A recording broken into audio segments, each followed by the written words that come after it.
juste avant, quand même, remercier la CGT de la FNUC pour la Fédération nationale de l'industrie de la chimie et notamment le secteur pharmaceutique, et puis Daniel Montel pour la CGT Sanofi, même si je sais que tu es aussi de Sanofi.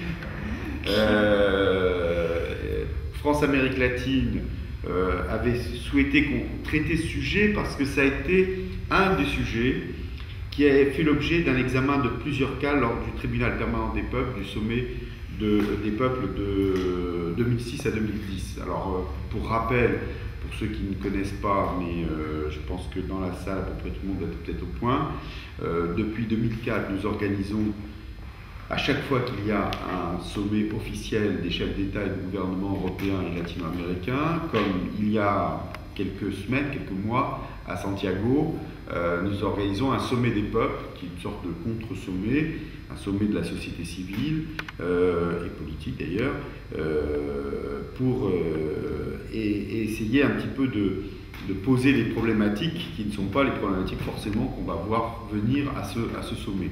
Et notamment, parmi ces problématiques-là, pendant 3 sommets, donc celui de Vienne en 2006, celui de Lima en 2008 et celui de Madrid en 2010, nous avons mis en place un tribunal permanent des peuples sur la base du tribunal de Bruxelles, de manière à comment dire, essayer de rendre concret les actions menées par ou les conséquences des politiques des multinationales. Parce que souvent on parle des actions des multinationales, des conséquences des multinationales, mais on n'en voit pas forcément les aspects matériels. Alors quand on est très impliqué dans les droits de l'homme ou d'une manière générale dans le mouvement de solidarité internationale, on les imagine bien dans tous les domaines. Néanmoins, on n'a pas toujours forcément cette irruption de la réalité. Et c'est cette irruption-là qu'on a voulu créer par la présentation de cas. Alors, si ces choses vous intéressent, c'est sur le site de Lanzado Alternativas, c'est le site de notre réseau Europe-Amérique latine, que nous avons créé en 2004, et vous avez là les documents qui sont, j'ai reconsulté moi ces derniers jours pour préparer, mais vous avez des documents dont un certain nombre de cas, pas nombreux parce qu'on voulait la diversité, ont trait à la conséquence de l'industrie pharmaceutique. Alors, quand on parle des conséquences de l'industrie pharmaceutique, on peut y voir plusieurs manières.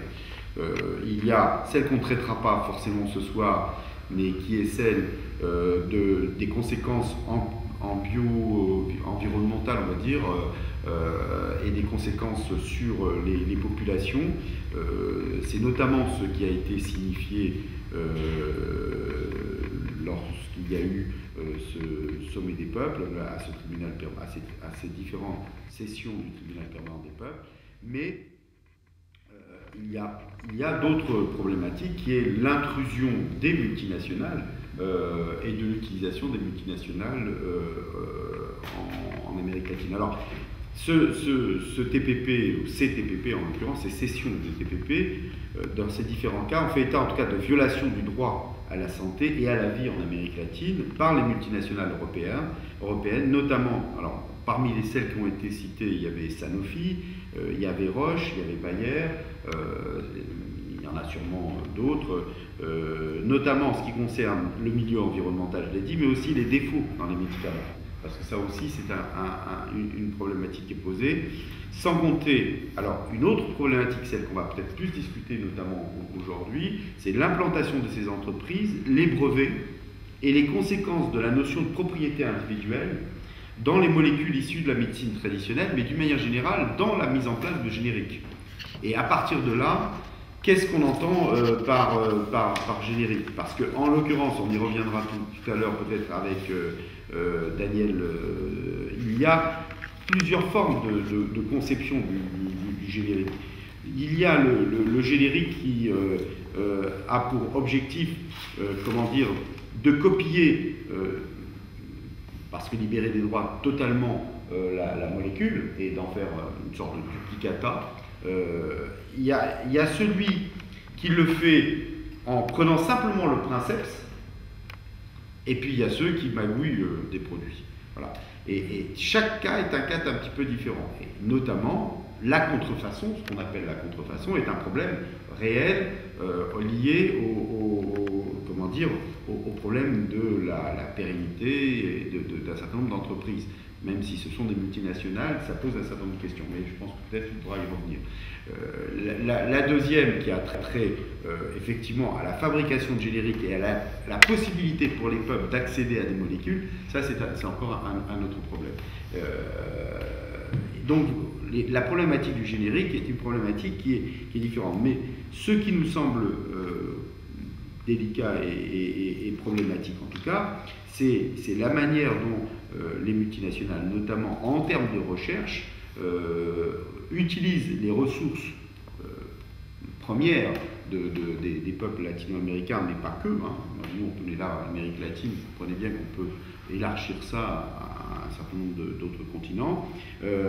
Notamment, je pense à tout ce qui se passe dans les peuples autochtones, un peuple indigène, qui connaissent des ressources élémentaires, ressources naturelles, connaissent des principes de médecine qui ne sont pas forcément connus et dont les molécules sont utilisées par je dirais des chercheurs qui, de bonne foi ou de mauvaise foi sur tous les cas, prennent connaissance de ces molécules premières, on va dire, et les retravaillent. Comme il travaille pour le compte d'une entreprise, cette entreprise souvent met en place, le transforme en un médicament. Ce médicament revient breveté et là, il tombe sous le coup de la propriété individuelle et on est devant des problématiques différentes. Alors, ça, c'est une partie du problème. L'autre partie du problème, c'est la conception qu'a l'Union européenne aussi, pour l'instant, aujourd'hui, puisque l'Union européenne, pour protéger, entre guillemets, nos entreprises, donc a priori on pourrait dire aussi nos emplois, parce que la logique pourrait être de cette nature-là, prend des mesures de rétorsion à l'encontre des médicaments venus d'Amérique latine. Le Brésil, le Pérou, la Colombie et l'Équateur sont les pays principalement touchés par la prise de médicaments génériques dans les ports européens. Et l'Union européenne met donc en application une réglementation liée aux mesures de la frontière contre les marchandises susceptibles de violer les droits de propriété intellectuelle, ce qui a permis à la douane de ces pays membres de s'emparer de médicaments génériques qui ne font parfois que transiter par nos ports. Ce qui pose un énorme problème en termes d'économie sud-sud, puisque souvent c'est l'Inde qui est en fabrication de ces produits. Ces produits vont en Amérique latine, ou c'est l'Amérique latine qui est en fabrication de ces produits, vont dans d'autres pays et font un arrêt, si je puis dire technique, mais un arrêt quand même dans les imports européens et conserve, c'est arrivé aussi dans le nôtre. Pas plus tard que ces derniers temps, c'est 18 chargements de génériques en lien surtout donc entre l'Inde et l'Amérique latine, ou l'Amérique latine et l'Inde, qui ont été interceptés. Alors, toutefois, les médicaments saisis étaient en parfaite conformité avec les lois de ces pays-là.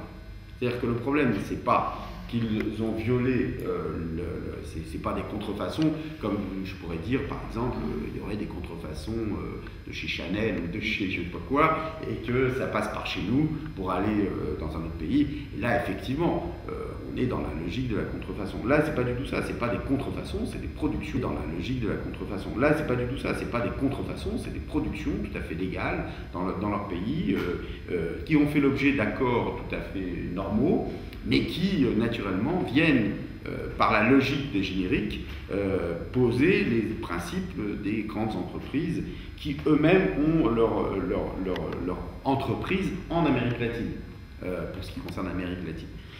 Et donc,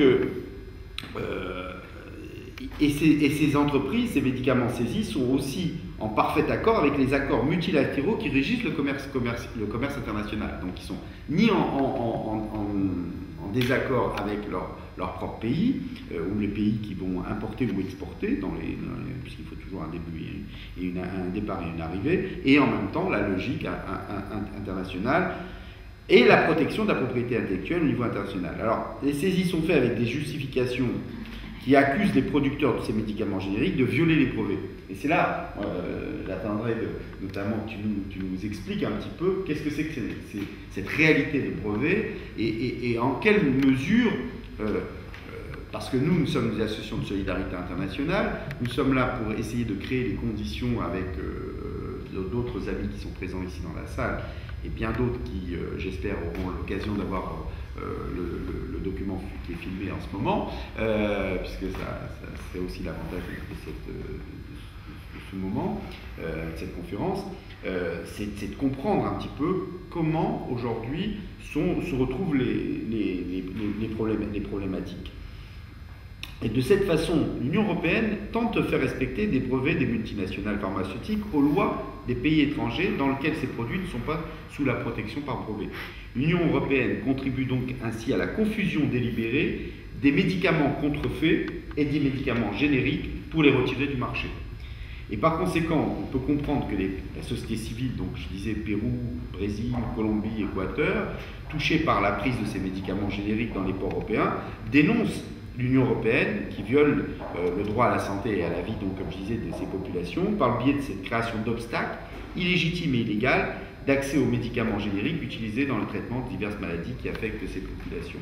Alors, le problème, c'est que ces mêmes entreprises qui ont une santé florissante, qui ont permis à la Sanofi, peut-être que tu nous rediras ça, de ravir la place de Total comme première entreprise au CAC 40, hein, c'est pas rien, qui clôture avec des sommes astronomiques, et qui, elles-mêmes, s'assurent l'acquisition de sociétés qui sont aussi des sociétés de là-bas. En l'occurrence, une des dernières acquisitions pour l'Amérique latine, c'est la société pharmaceutique colombienne Genfa, qui doit lui permettre de se développer sur un marché en forte expansion.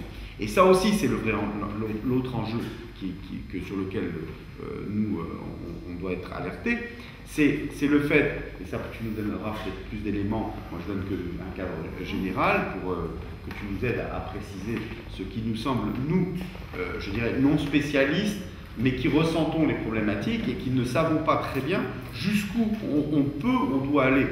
On a tous entendu parler, je suppose, ici de la lutte des Sanofi pour la suppression d'emplois, près de 4000 emplois qui étaient et notamment le secteur de la recherche, et en même temps, il y a délocalisation et achat d'entreprises et santé florissante. Vous voyez, on est dans cette logique-là. Et en même temps, chantage, c'est de dire oui, mais justement, c'est parce qu'en France, on va dire comme ça, le marché du médicament est plutôt en diminution, ce qui semble-t-il n'est pas franchement le cas, mais parce qu'il y a le vieillissement de la population, parce qu'il y a un certain nombre de choses, mais en même temps, c'est vrai qu'il y a volonté de la part du gouvernement, parce que c'est notre sécu, hein, les médicaments sont payés avec notre sécu, ils ne sont pas payés même s'il y a un petit pourcentage payé par les gens, mais pour l'essentiel, et ils sont fixés par l'État qui favorise, et ça peut-être tu donneras aussi peut-être des éléments, qui favorisent les multinationales, qui, se faisant du fric dans notre pays, l'utilisent après pour faire du profit ailleurs, et notamment dans les pays émergents qui sont en situation aujourd'hui de mieux ou de pouvoir plus se mettre en situation de développement et donc de faire que le profit se développe. Alors, moi, ce que j'ai vu, c'est que dans le même temps, du côté de latino-américains, les latino-américains ont décidé depuis un certain nombre d'années de ne pas se laisser faire. Ne pas se laisser faire, et c'est d'autant plus vrai, je dirais, dans la dernière période, la période de l'arrivée de Lula pour le Brésil, mais aussi de différents pays, et bien avant Cuba, qui a eu une politique en matière de médicaments qui est particulièrement avancée, même si malheureusement, pour des raisons que vous connaissez tous, de blocus économique, etc., n'a pas les moyens de son développement. Et donc il y a, dans le cadre et ça rejoint la réflexion pour ceux qui avaient participé à la conférence où j'ai été de retour de Santiago avec notamment notre ami qui était aussi là-bas, c'est de voir qu'il y a effectivement en Amérique latine une volonté de travailler avec la CELAC, l'UNASUR et les outils qui sont en train de se donner, notamment au travers de l'UNASUR et maintenant à travers la CELAC, de se donner des outils d'appréciation et d'exploitation régionale de leurs moyens, de leur potentiel. Et là, on voit bien qu'on est dans une situation où l'Union européenne, d'un côté, essaye de maintenir et en même temps, de par la crise, trouver des solutions, pas que dans le médicament d'ailleurs, en Amérique latine, dans d'autres pays, mais notamment en Amérique latine, qui est plutôt en croissance, en tout cas depuis un certain nombre d'années, ils sont en croissance bien plus importante que celle que n'est l'Europe. Et dans le même temps, les latino-américains qui se disent, attendez, nous, on a envie de réfléchir autrement notre économie et de la recentrer, non pas vers l'Europe, mais vers l'Amérique latine. Alors, c'est pas sans contradiction, là aussi, bien Daniel, c'est pas sans contradiction, parce que là aussi, on a pu le voir dans le cadre de ce sommet de Santiago au mois de janvier. On voit bien qu'il y a aussi les besoins de trouver des moyens de traiter, d'avoir des traités de commerce, et donc, y compris des fois au détriment. Il y a donc une bataille à l'intérieur de l'Amérique latine, et nous avons notre propre bataille en Europe, et justement ce que nous avons à travailler, c'est comment on crée le lien. Et pour ça, on a besoin de mieux connaître. Alors parmi les choses qui ont été créées, notamment il y en a une qui date de 91, mais qui s'est beaucoup renforcée depuis les années 2000, c'est le groupe de recherche sur l'utilisation des médicaments, qui a été mis en place latino-américain. Alors ça a été instauré par l'OMS en 70, ça s'est été créé en 91 en Amérique latine, enfin pour la région, le secteur Amérique latine, qui travaille sur un certain nombre de sujets qui permettent de mieux comprendre, de mieux connaître et les besoins. Ça s'appelle la DURG-LA, D-U-R-G-LA, là pour latino-américain.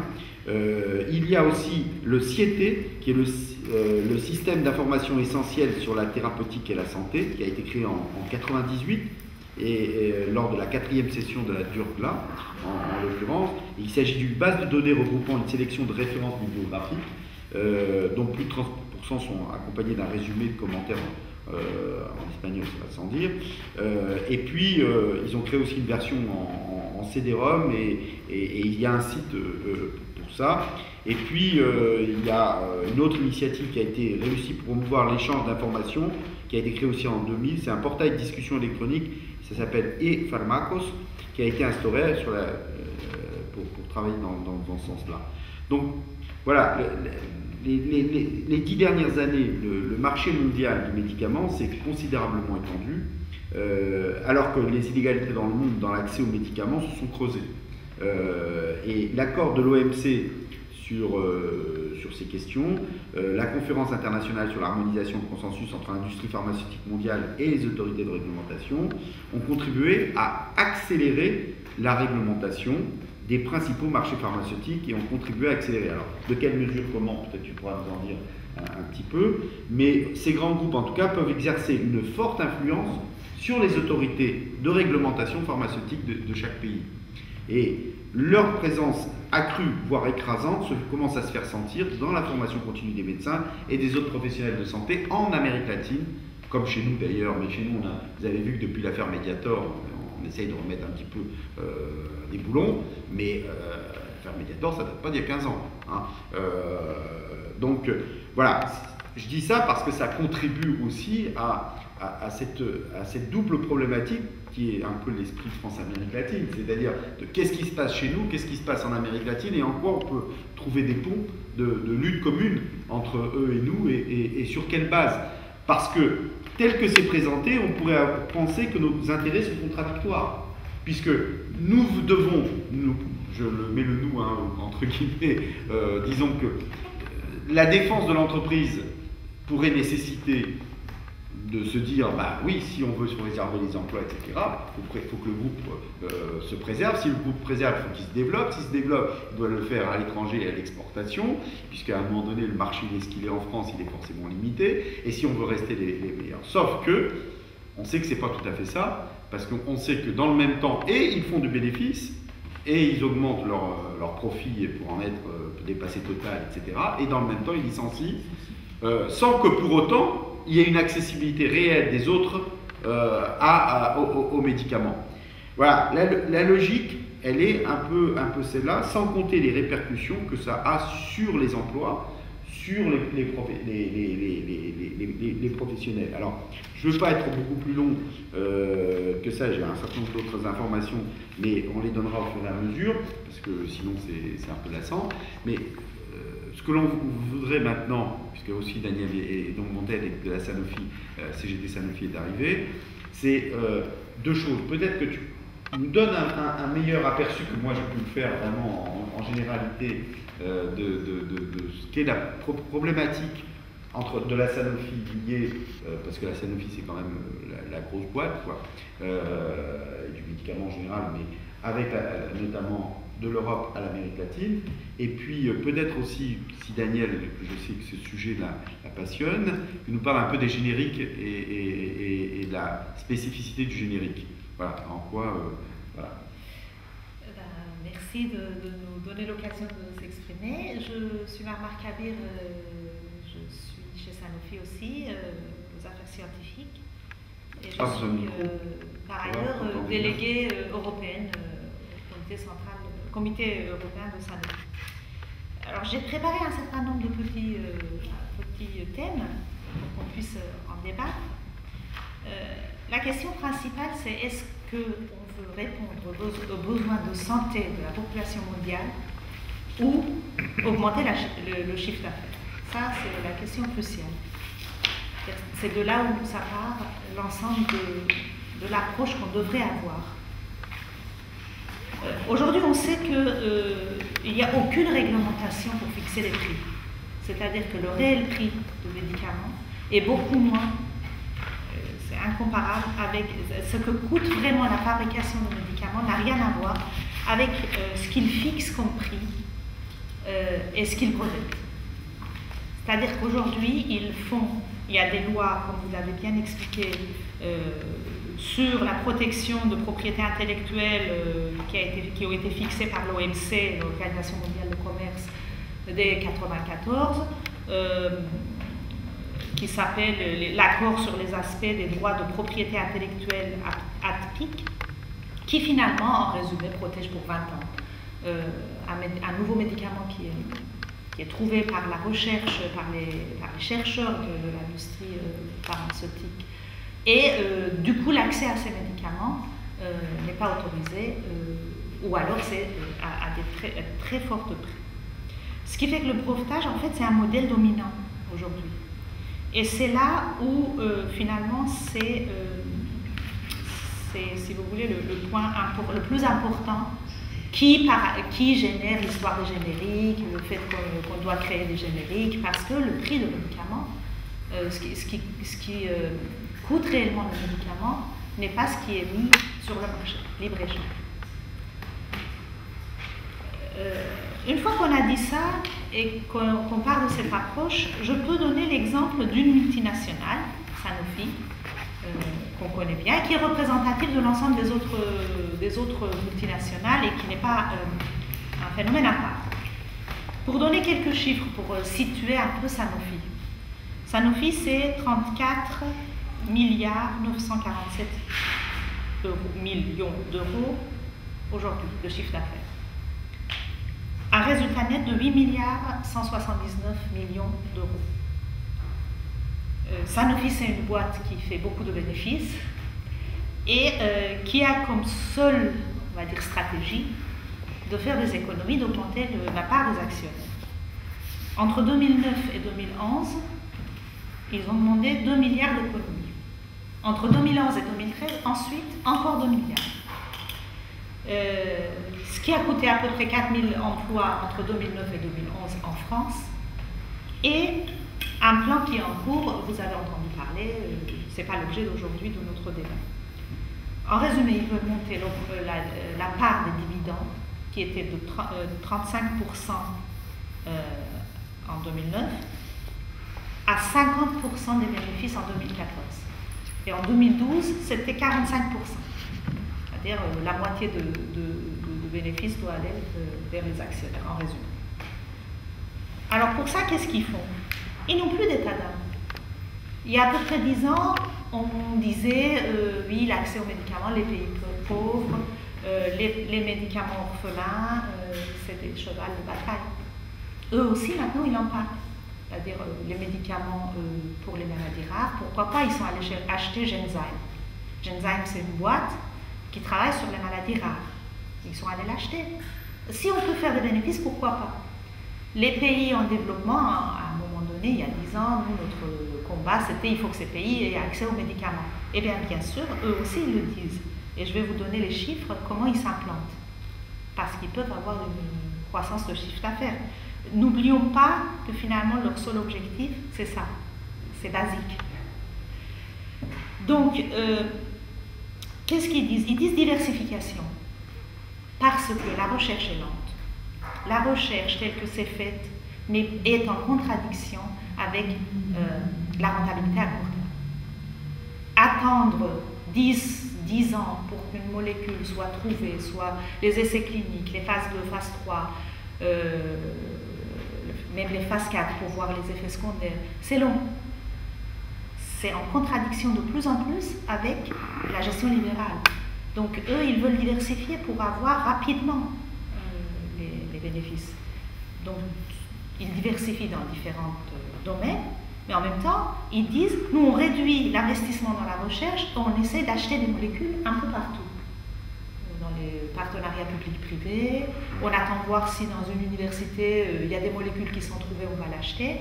Donc partenariat public-privé qu'on demandait nous, ils demandent aussi, parce que pour eux maintenant, c'est pas en contradiction, ils peuvent aller chercher la matière grise publique, si jamais ils arrivent à trouver des molécules, à un prix dérisoire. Donc, imposer leur méthode, leur façon de faire, qui est basée sur la rentabilité, au public aussi.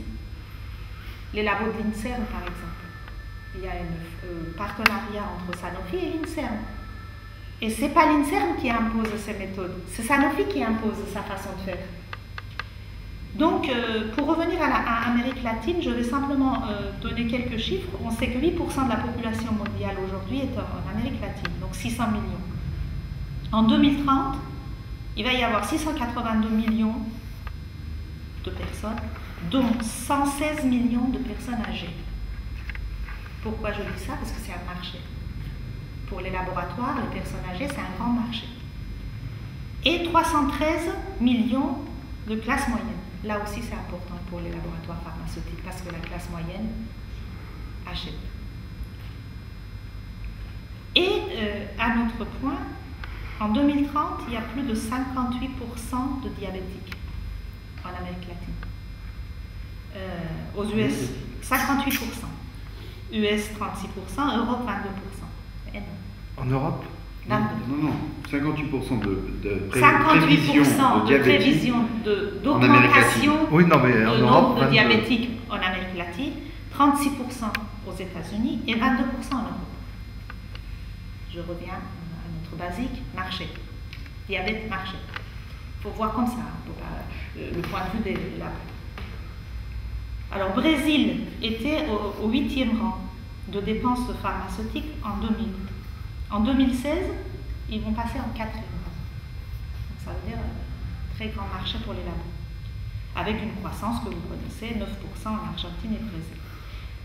Donc, pour les laboratoires pharmaceutiques, c'est important d'y aller, de s'y implanter et d'essayer d'avoir la mainmise. Sanofi, par exemple. En Amérique latine, il y a 50% des ventes au Brésil et 20% au Mexique. En 2009, Sanofi a acheté Medley au Brésil pour 500 millions d'euros et il est devenu premier génériqueur dans le pays, mais aussi un peu dans la région. Par exemple, au Brésil, il couvre 25 000 pharmacies et 80 000 MG avec 550 VM qui vont les voir, visiteurs médicaux qui vont les voir.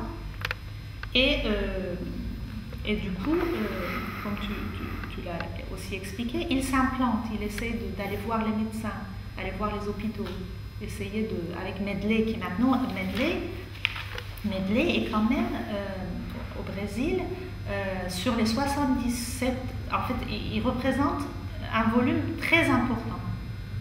65 médicaments sur 77. 55 médicaments sur 65 sur 77. C'est des chiffres publics de Sanofi qui sont sur Internet, hein, vous pouvez les trouver. C'est donc des médicaments, des molécules très importantes, comme oméprazole, des médicaments de base génériques qui sont très importants, hypertension, clopidogrel, donc en cardiovasculaire, athénolol, des médicaments qui sont basiques, qui sont importants.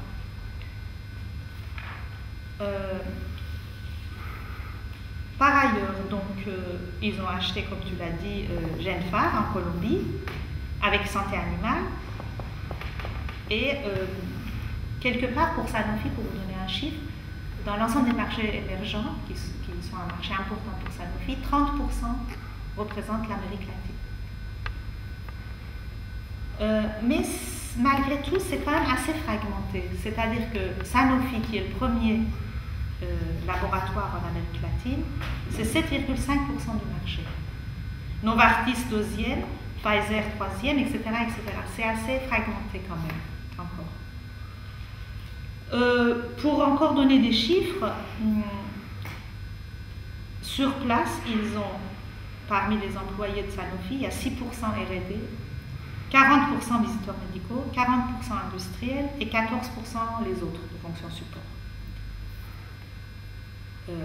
En fait, ils disent que 95% de la production locale est réservée aux pays de la région. Et qu'est-ce qu'ils imposent là-bas? Leur projet Lean. Lean, ça veut dire optimisation de la rentabilité et si vous voulez, d'augmenter la productivité. Donc quand ils y vont, ils apportent leur méthode de travail. Ils ont réussi, avec cette méthode, entre 2010 et 2013, de diminuer le coût de production de 30%. Ça veut dire que quand ils y vont, ils n'ont pas les contraintes, entre guillemets, des pays européens par rapport aux conditions de travail, protection sociale, etc. Donc, quand ils y vont, en apparence, on y va pour aider la population à l'accès aux médicaments, une production dans le pays, on crée de l'emploi, etc. C'est ce qu'ils disent. Mais en pratique, ils apportent leur vision, leur choix de qu'est-ce qui est plus rentable, et ce n'est pas en fonction des besoins de santé de cette région, c'est en fonction de qu'est-ce qui peut rapporter. Alors, par exemple, c'est intéressant de voir dans donc la stratégie de diversification, soi-disant diversification, en Amérique latine, il y a un produit qu'ils sont en train de vendre avec plus de 40% de croissance qui s'appelle Lactacide. Je ne sais pas si vous connaissez Lactacide. C'est un produit pour l'hygiène intime, entre un peu plus blanc, les parties intimes. Donc, vous voyez bien que ce n'est pas sur les besoins de santé de la population. C'est qu'ils ont réussi au Brésil d'augmenter de 40% la vente de cette catégorie, qui est une nouvelle catégorie d'après la publicité. Donc je reviens un peu sur la façon qu'ils voient cette région, mais aussi les autres régions, la Chine, les pays asiatiques et ailleurs, en tant que marché. Ils ont fait des estimations, ils ont regardé un peu, et ils ont vu qu'aujourd'hui en Amérique latine, il y a 36 millions de diabétiques. Et 45% des patients ne sont pas encore diagnostiqués. Donc ils vont aider à diagnostiquer. Ils ont fait là-bas des programmes d'éducation. Par exemple, donc encore dans les informations Sanofi, au Venezuela, Sanofi participe à des programmes d'éducation. Et ils savent très bien que le gouvernement augmente la couverture, notamment de la population diabétique, de 50%. Donc du coup, Sanofi aide à diagnostiquer les malades.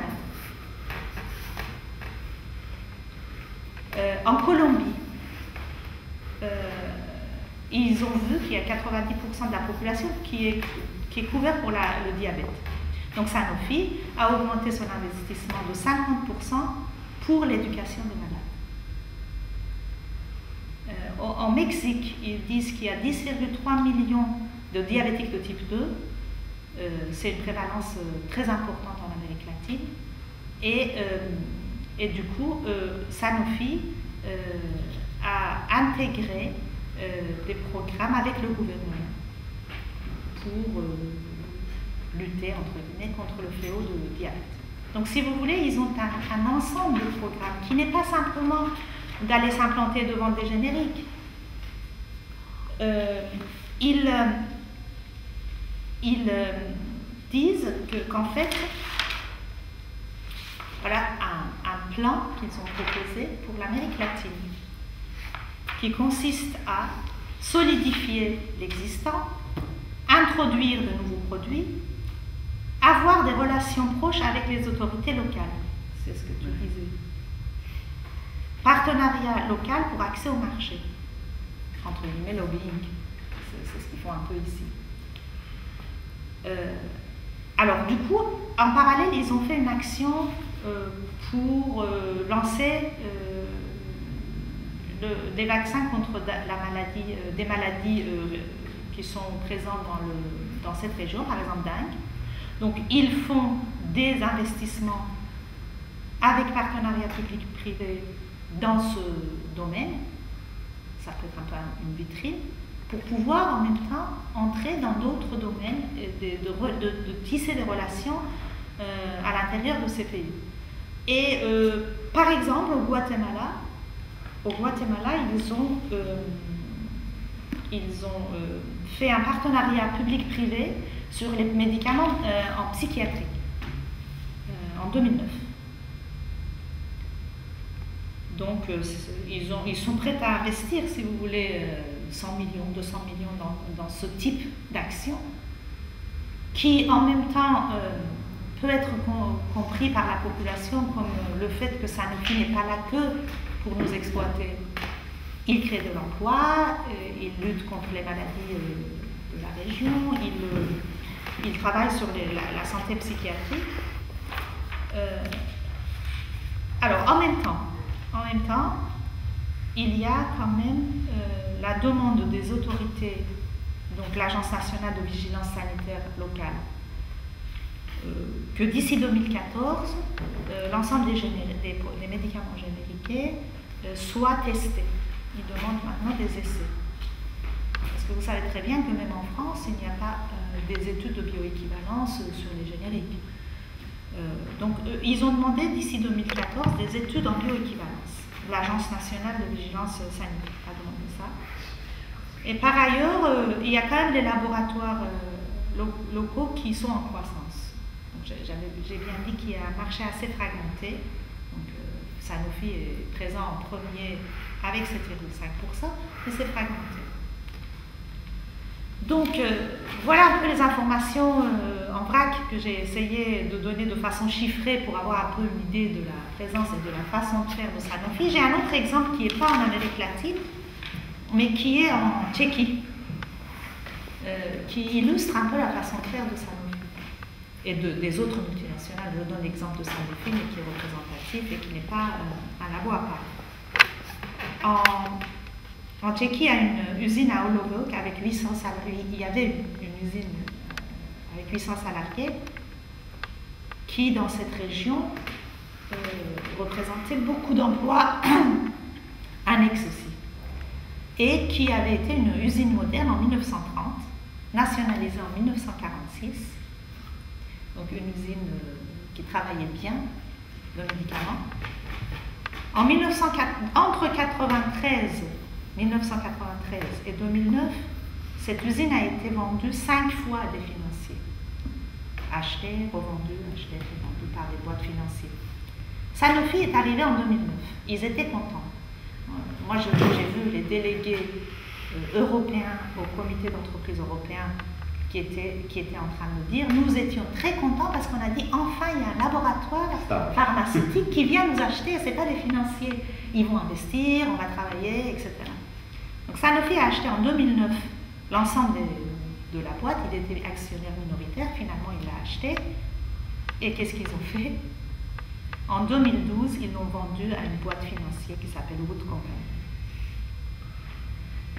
Donc, les salariés en question étaient complètement déprimés, on dirait. Ils ne pouvaient pas croire ça. Parce que Wood Company, c'est une boîte purement financière. Ce qui veut dire que c'est pas parce que, par exemple, aujourd'hui, Sanofi a acheté Medley ou Genfar en Amérique latine, qui va essayer d'investir pour la prospérité de ses entreprises, de ses employés, etc. Ce qui guide, je reviens à mon point de départ, ce qui guide malheureusement tout ça, c'est l'augmentation de bénéfices pour les actionnaires. C'est assez basique ce que je dis, mais c'est la pure réalité, c'est ce qu'on est en train de vivre, nous, en tant que salariés.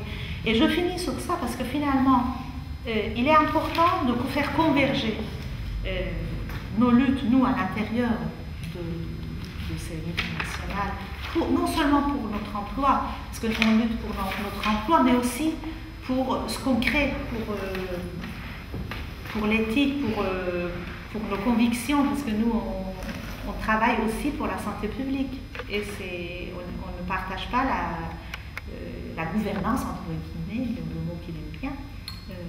Et finalement, avec l'affaire Mediator, ce qu'on a vu est assez désolant, c'est que dans l'opinion publique, y compris les médias, essayaient de faire l'amalgame entre les visiteurs, les visiteurs médicaux, etc.,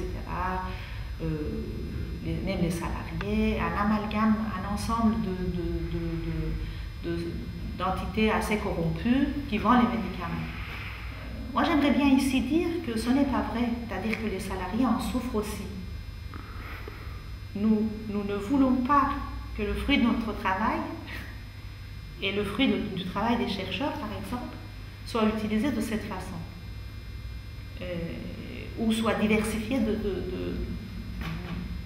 pour aller dans un sens qui n'est pas vers la santé des populations.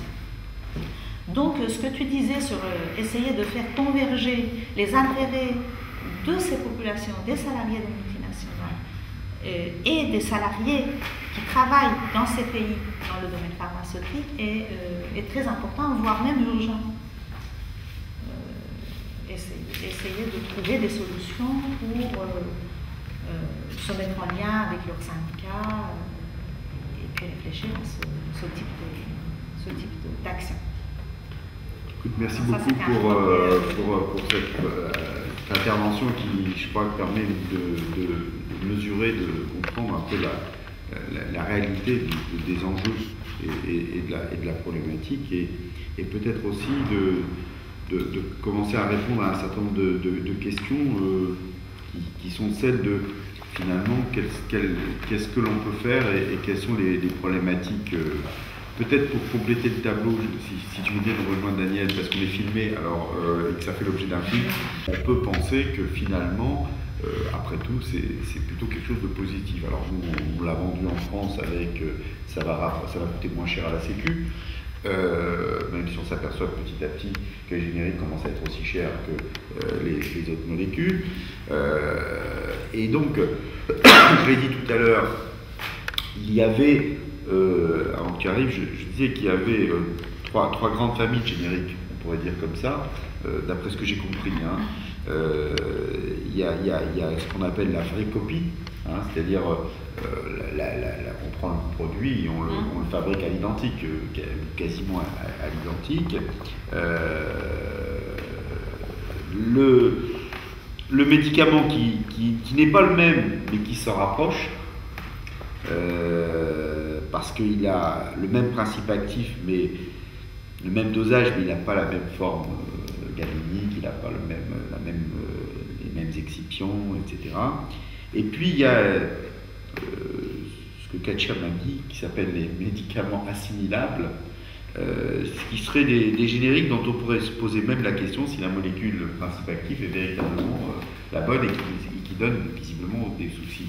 Alors, dans tout ça, ce que je voulais en revenir, c'est finalement au regard d'une entreprise comme la Sanofi, au regard des besoins des populations, et je ne parle pas seulement de la nôtre, mais d'une manière internationale, quelle position on doit avoir, ou quelle position on pourrait avoir aujourd'hui sur les génériques, de manière à savoir si, au bout du compte, il ne pourrait pas y avoir une politique internationale, un petit peu, puisqu'on sait bien qu'on ne règle pas, on le voit bien avec la présentation de Sanofi, qu'on ne peut pas, que la politique du médicament ne peut pas être une politique que nationale.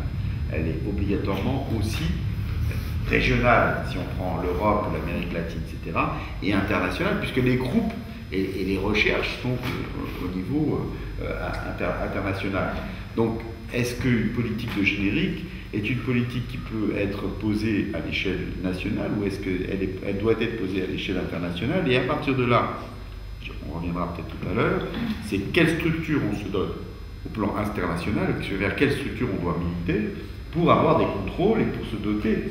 Nous, en France, on est un certain nombre à penser qu'il faut un pôle public du médicament national, européen, mais pourquoi pas aussi international, mais ça pose le problème de savoir en fait pour faire quoi et comment. Voilà, tu vois, des questions qui ne sont pas des questions qui méritent d'avoir forcément préparé à l'avance, à partir du moment où on a l'expérience que tu as. Tu as donné 3 définitions des génériques. Moi, officiellement, il n'y en a qu'une, c'est la deuxième. Ah oui, je sais bien. C'est la deuxième. La première, le premier... Juste un mot, est-ce que vous entendez bien? J'entends bien, mais si on peut couper à déplacer la bouteille. Merci. Ben voilà. Merci, je vous remercie. Avec le micro, ça sera mieux. On va mettre le micro. Voilà. Si j'arrive à savoir comment il fonctionne. Que des handicaps. Oui, mais voilà. J'espère que celui-là, c'est des micros hyper modernes. Ils sont bien à la Maison d'Amérique latine, ils ont les moyens. C'est ça, depuis qu'il faut venir.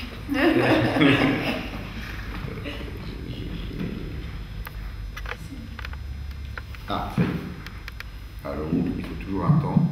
Et voilà. La définition officielle du générique, c'est la deuxième, c'est-à-dire le médicament qui tombe dans le domaine public, il peut être fait par n'importe qui, avec un prix moindre parce qu'il n'y aurait pas les recherches. C'est le truc basique. Le premier, quand tu dis identique, je pense qu'il y a... C'est pas tout à fait exact. Le moins mauvais générique, si on veut, voilà. Le moins mauvais générique, c'est celui qui, par exemple, Sanofi, je prends cet exemple, mais c'est pareil pour toutes les autres, Pfizer, Merck et le reste, ils ont un médicament qui tombe dans le domaine public, qui peut être génériqué, ils continuent à le produire dans les mêmes chaînes, dans les mêmes usines, mais ils ne le font pas forcément avec les mêmes matières premières. Donc c'est pour ça que c'est pas la même chose. C'est pas forcément la même chose. Puisqu'ils n'ont plus d'obligation de respecter. Ils cherchent des économies. Ils peuvent le produire plus vite, avec des matières premières qui coûtent moins cher, dont la traçabilité est compliquée. Puisque à chaque fois, comme l'a dit Marmar, la seule chose qui les motive, c'est d'augmenter la rentabilité. En augmentant ils cherchent des moyens d'augmentation de la rentabilité. Alors, moi je fais partie des gens qui pensent que les génériques est vraiment une fausse solution par rapport à la sécurité sociale.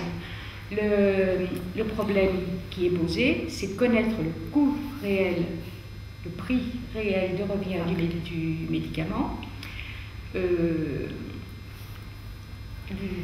Et puis, quand il tombe dans le domaine public, eh bien, on baisse le prix. Pourquoi faire un générique? On baisse simplement, puisque il justifie le générique, parce que comme il est tombé dans le domaine public, comme il n'y a plus besoin de recherche, les recherches ont été épongées. Quoi, elles ont été... Donc si c'est comme ça, eh bien, on a le prix, on baisse le prix. Et on continue à le produire dans les mêmes conditions.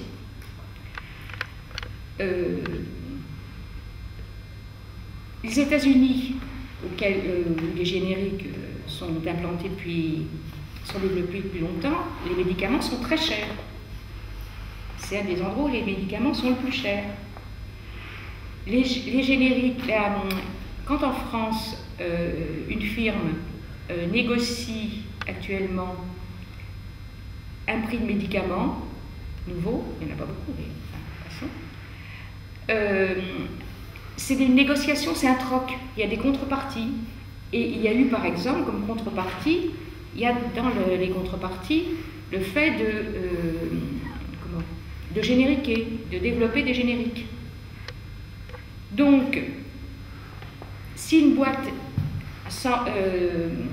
passe à un contrat pour développer plus de génériques, pour obtenir un prix plus élevé de son princeps, ça fait monter tous les prix des médicaments, parce que le prix des médicaments montant, quand il sera génériqué, celui-là, son prix, même s'il le laisse un peu, ce qui n'est pas du tout évident, mais il sera quand même élevé. Il sera quand même plus élevé parce qu'au départ, le princeps, on l'a surévalué. Ils sont tous surévalués. Mais c'est quelque chose qui est relativement récent, qui vient avec la mise en place de plus en plus des génériques, ou bien c'est quelque chose qui a toujours existé, la surévaluation. Donc c'est pas lié au générique alors.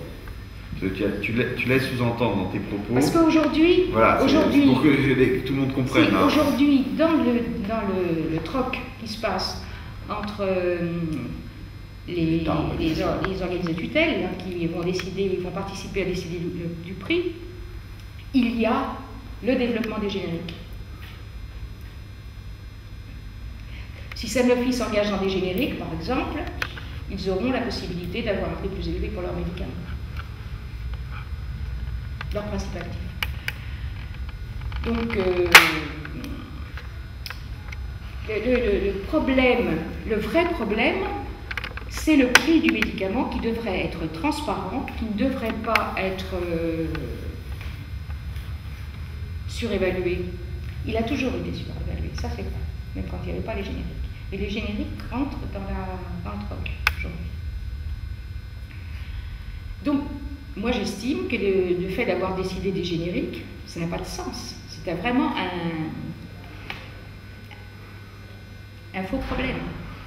Alors, je voulais un peu aussi dire qu'il y avait faire attention parce que parfois on appelle génériques ce qui ne sont pas des génériques. Je crois que c'est les médicaments aux Indes, Barbara, tu me diras, quand ils ont obtenu de pouvoir les fabriquer, de pouvoir fabriquer certains médicaments en Inde pour leurs propres besoins, ils les ont appelés génériques, alors que ce ne sont pas des génériques, c'est des princeps. Ils sont pas tombés dans le domaine public.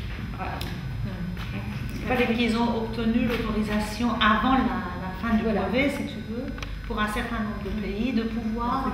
alors, il y a plusieurs choses. Il est possible, par exemple, qu'un médicament qui est encore sous brevet ait un prix un peu moins élevé, ou adapté au pays, notamment dans le domaine du sida, par exemple.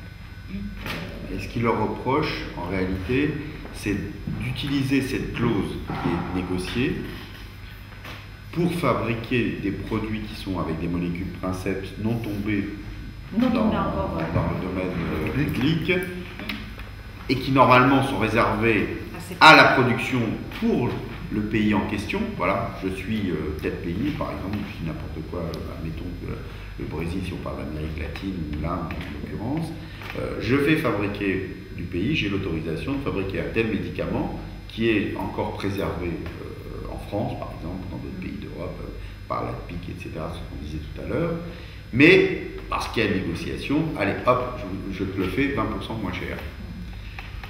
Alors je vais en fabriquer, sauf que ce qui se passe, et c'est ce qui est source de conflit entre guillemets, et qui ramène à ce que je disais tout à l'heure, quand il arrive, c'est sur les retenues dans les ports, où ils disent, vous faites une surproduction, et cette surproduction, vous la revendez à l'étranger, dans d'autres pays émergents.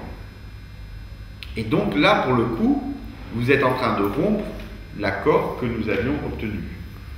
Et c'est pour ça que tout ça nous ramène, en réalité, à cette problématique des brevets et de la propriété intellectuelle et du temps de cette propriété intellectuelle. Qui la fixe? Comment on la fixe? Comment on la calcule? Quel est le calcul réel? C'est ce qui est dit du médicament. Et qui donc, à un moment donné, crée une chape internationale qui, quand on veut s'en échapper, même en trouvant des astuces, entre guillemets, tant est que tout ça c'est à vérifier, parce que ça c'est ce qui est dit, voilà, amène au bout du compte à ce que des pays ne peuvent pas accéder à condition ou seulement s'ils passent sous la coupe des multinationales. Si on rajoute à ça que d'un côté ils contrôlent le princeps et que de l'autre côté ils essayent, comme ça a été démontré, d'implanter des génériqueurs à eux partout où ils peuvent pour garder le marché, on voit bien que la stratégie, elle n'est pas une stratégie de développement de l'intérêt des populations et des besoins des populations, ni même avec les, entre guillemets, bonnes volontés d'aller faire des dépistages de diagnostic diabète ou autre. C'est véritablement de répondre aux intérêts des actionnaires. Voilà mais je te laisse continuer. C'est juste pour... Oui, si... Enfin, je pense qu'elle disait que c'était un peu simpliste, Marmar, mais c'est totalement vrai. Enfin, c'est totalement la base de leur réflexion qui peut apparaître comme primaire, mais ils raisonnent en marché comme pour une marchandise normale, comme pour toute marchandise. Ils considèrent le médicament comme une marchandise, ils raisonnent en marché, et nous raisonnons en besoin, nous raisonnons au droit pour tous, les droits de l'homme et au niveau de l'OMS, on disait dernièrement, fait obligation de répondre aux besoins en santé de tout homme, de toute personne de la planète. Donc le brevet pose un problème de ce point de vue-là. Leur stratégie, leur orientation, effectivement, et les multinationales du médicament est absolument condamnable. Mais le brevet pose un problème, parce que le brevet s'appuie sur des avancées de connaissances. Les connaissances, ça aussi, ça doit être du domaine public et appartenir à tout le monde. On ne devrait pas pouvoir s'approprier, privatiser des connaissances. Le médicament, c'est pareil, ça doit répondre aux besoins en santé de tout le monde. C'est un droit. C'est un droit universel. Donc, ça ne devrait pas être propriété privée de quelques-uns.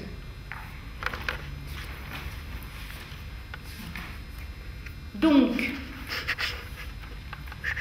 il faut trouver des structures, des formes, des moyens pour que ceci soit reconnu.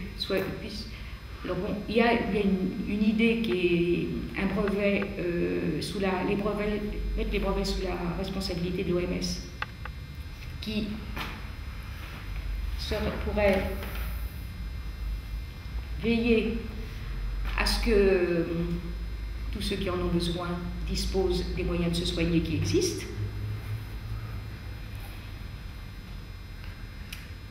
C'est quelque chose qui pourrait rassembler largement, mais qui demande à être imposé. Voilà. Donc ça reste un objectif. Après, la façon de l'obtenir reste à réfléchir. En fait, il y a eu, moi j'ai constaté durant les 20 ans que je suis dans l'industrie pharmaceutique, un changement les dernières années. C'est-à-dire que jusqu'à il y a à peu près, on va dire, à peu près une dizaine d'années, ils trouvaient des molécules, ils brevetaient, ils travaillaient en recherche interne pour trouver des molécules, ils brevetaient pour les protéger pendant 20 ans. Donc des soins à deux vitesses, les pays développés qui avaient des molécules, les autres pays qui ne les avaient pas. Donc il ne fallait pas avoir un cancer prostate métastatique dans un pays sous-développé. Disons tout. Même dans un pays développé, ça ne change pas Mais grand-chose. dans un pays développé. Cela, les nouvelles molécules en développement dans les multinationales, il y en a très peu. Et qu'est-ce qu'ils expliquent? Ils disent oui, parce qu'on est arrivé au seuil, on ne peut plus en trouver, parce que maintenant on a trouvé ce qu'il fallait, etc. C'est pas possible scientifiquement. On ne peut pas arriver à un seuil. C'est la raison qu'il avance. Et donc il y a même des livres qui sont écrits sur l'industrie pharmaceutique est arrivée au seuil et on ne peut plus trouver des molécules, etc. En effet, si on cherche que dans les domaines rentables, si on fait le choix de recherche en fonction de ce qui est rentable et en fonction des marchés, ça veut dire diabète cardiovasculaire, etc. Évidemment, on est arrivé à peu près peut-être à un seuil parce qu'il y a plein de médicaments déjà efficaces. Mais il y a 50% de maladies pour lesquelles on n'a toujours pas de médicaments. Et personne ne fait de la recherche. Et la recherche coûte cher et c'est long. Donc aujourd'hui, même l'histoire des brevets, j'ai un peu l'impression de dire, paradoxalement, c'est dépassé, parce qu'ils font plus beaucoup de recherche. Ils disent, on attend voir qu'est-ce que trouvent les universitaires, les autres, les CRO, les biotech, les petites boîtes, les petites structures, les start-up, etc. Si quelqu'un trouve, on achète, ça marche ou ça ne marche pas. C'est un calcul de risque, donc les financiers font les calculs. Ils regardent qu'est-ce qui est arrivé en phase 2, phase 3, c'est-à-dire presque au moment où ils peuvent penser à l'efficacité prouvée, et ils achètent, ils font un calcul de risque. Notamment, par exemple, Aventis avait acheté une molécule pour 532 millions d'euros, à l'époque c'était énorme, d'une boîte qui s'appelait Genta pour éventuellement, pour que ça marche en oncologie, et bien ça n'avait pas marché. Ça, c'est un pari financier. Ils n'ont pas mis cet argent dans la recherche interne et ils ont essayé d'acheter, voire des molécules. Ce qui fait que je pense que, comme disait Daniel, ils sont en train d'accélérer les contradictions. Ils accélèrent ces contradictions. Et du coup, l'intérêt d'avoir la connaissance mutualisée et publique, un peu comme dans les domaines d'informatique, on voit qu'il y a maintenant des logiciels libre accès qui sont sur Internet. Pourquoi pas une banque de molécules à libre accès? Se diriger vers ce type. Mais qui va payer la recherche de la molécule si vous allez dans libre accès? Qui va travailler? Alors il faut réfléchir un peu. Tout est possible. Il faudrait qu'on puisse réfléchir à avoir des propositions sur, par exemple, pourquoi pas taxer les laboratoires avec une structure académique. Et puis il y a plusieurs possibilités, mais en tout cas, si on laisse... Ils ne payent pas l'impôt, le laboratoire? Ils ne payent pas l'impôt, le laboratoire? Si, le laboratoire paye des impôts, mais... Ben, il est déjà taxé, donc. Oui, non, mais le problème, c'est pas forcément de taxer au sens propre de taxer, c'est de prélever pour mettre dans un fonds commun. C'est une sorte de prélever. C'est-à-dire qu'on peut penser aujourd'hui que, disons que l'État investit, il investit puisque, enfin, quand l'État, c'est pas très juste. Nous, les citoyens, nous investissons par notre sécurité. On est l'État, hein? Oui, mais disons, nous citoyens, indépendamment de l'économie étatique, on va dire, nous citoyens, nous investissons en dehors de la fiscalité, on va dire, parce qu'il y a la cotisation sociale. Et cette cotisation sociale aujourd'hui, elle finance directement, ou en partie, puisque on voit bien que ce sont des trusts multinationaux, donc il n'y a pas que notre cotisation, il y a aussi... Et en partie, si je puis dire, ou en grande partie des citoyens d'une manière générale. Donc, en tant que tel, je dirais, les États ne mettent pas d'argent, très peu. Ils en mettent dans la formation de base, universitaire, ils en mettent un petit peu pour un certain nombre d'institutions, et on a vu leurs faillites qui sont un peu défaillantes, donc on en crée de nouvelles, mais en dehors de ça, c'est la cotisation sociale pour l'essentiel, en tout cas pour ce qui nous concerne en France, et le citoyen, parce qu'il paye son médicament, ou ça c'est mutuel, hein, parce que c'est toujours le citoyen qui paye la mutuelle, c'est nous qui payons. Donc est-ce qu'on ne peut pas imaginer qu'à un moment donné, au lieu de donner cette totalité à l'entreprise, une partie soit prélevée pour un fonds commun, qui pourrait être un fonds commun international, qui permettrait notamment de créer de la recherche aux côtés de recherche existantes. Car, quand je disais tout à l'heure que l'État ne paye rien, il paye quand même, et qui retourne en général vers les entreprises par le partenariat public-privé, l'INSERM, le CNRS en France, je parle pour la France, et la recherche universitaire d'une manière générale. Donc, on peut dire, et puis il y a d'autres, hein, les établissements publics santé du établissements français du sang, et il y a comme ça quelques établissements, quelques structures. Donc, si on mutualisait cette logique-là avec quelques moyens supplémentaires qui pourraient être prélevés de cette manière-là, nous pourrions créer, dans le cadre d'un pôle public du médicament, une structure de recherche publique. Donc on vous invite à continuer à suivre ces questions-là à travers France Amérique Latine, à travers la CGT et à travers les organisations auxquelles ici présents vous êtes, je pense aux Amis du Monde Diplo, qui écrivent aussi sur ces questions-là de manière intéressante et puis d'autres. Merci pour ce soir, je suis désolé, on est obligé de couper, mais on reprendra ça soit tout de suite dans le couloir, soit dans d'autres initiatives.